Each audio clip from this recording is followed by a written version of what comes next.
मेरे प्रिय प्यारे बच्चों, क्लास 6 और 7 के लिए विषय हमारा हिंदी व्याकरण। तो जैसा कि पिछले दिनों मैंने आप लोग को शब्द रचना के बारे में यानी शब्द रचना के बारे में आप लोग को यानी शब्द विचार के बारे में बताए थे, जिसमें आपको बताए थे रचना के आधार पर उनको कितने भाग में बांटा गया है, उसके अलग अलग प्रकार बताएं। उसके बाद आप लोग को मैं प्रयोग के आधार पर बताएं कि प्रयोग के आधार पर कितने भागों में बांटा गया है इंग्लिश में। उसके बाद आप लोग को मैं विकार के आधार पर जो उनकी परिभाषा उनको बताया। उसके बाद अर्थ के आधार पर बताएं, जो अर्थ के आधार पर कितने भागों में बांटा गया है, जैसे सार्थक शब्द, निरर्थक शब्द वो बताएं। उसके बाद एकार्थी अनेकार्थी शब्द बताएं, पर्यायवाची बताएं, विलोम शब्द बताएं। अब मैं पुनः आप लोग को उपसर्ग तथा प्रत्यय के बारे में बताने जा रहा हूँ, जो आप लोग आशा करता हूँ कि पुनः आप लोग वीडियो के माध्यम से घर पर पढ़ेंगे और जो बताएंगे उसको आप लोग याद करेंगे। तो आइए देखिए, सबसे पहले उपसर्ग। उपसर्ग किसे कहते हैं या उपसर्ग की परिभाषा क्या है, तो जान लीजिए।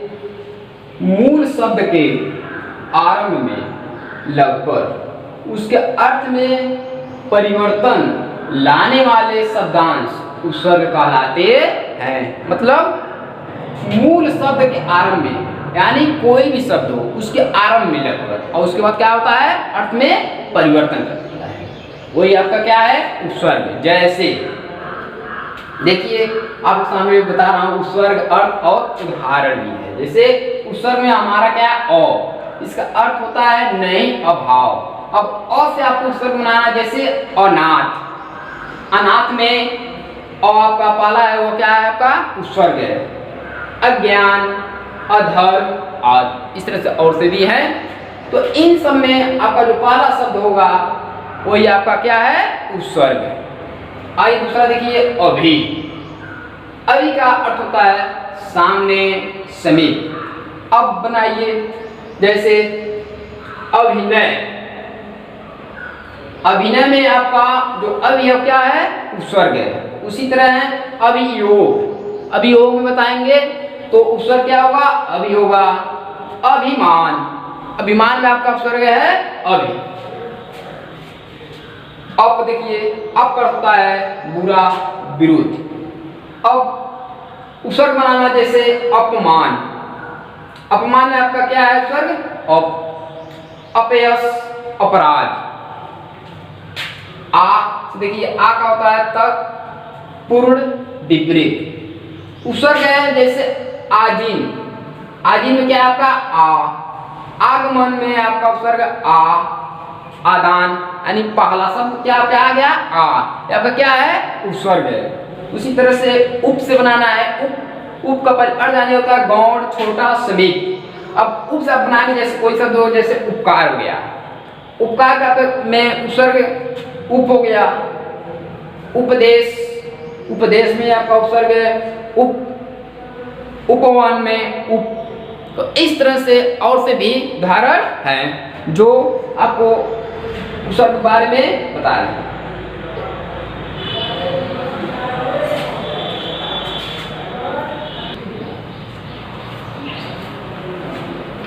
आइए मेरे प्रिय प्यारे बच्चों, अब हमारा दूसरा एग्जाम्पल यानी दूसरा परिभाषा देख लीजिए। जैसे प्रत्यय का।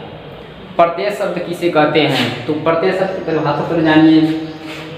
मूल शब्द के अंत में, यानी मूल शब्द के अंत में लगकर नए शब्द का निर्माण करने वाले शब्दांश प्रत्यय कहलाते हैं। यानी मूल शब्द के अंत में, यानी जो भी कोई भी शब्द हो उसके अंत में जो लगकर नए शब्द का जो निर्माण करते हैं वही हमारे करने वाले शब्द यानी वही प्रत्यय कहलाते हैं। जैसे सरलता, शत्रुता, पवित्रता, चंचलता आदि, इस तरह से और से उदाहरण। जैसे सरलता में बताइए, लास्ट में आपका क्या है, ता, यहाँ पे क्या है, प्रत्यय। उसी तरह शत्रुता में देख रहे हैं, उदाहरण देख लीजिए। और प्रत्यय उदाहरण आई, आई से जैसे चढ़ाई, चढ़ाई में आपका आई आया, पढ़ाई, चतुराई, बुराई आदि। इस तरह से बहुत से उदाहरण हैं।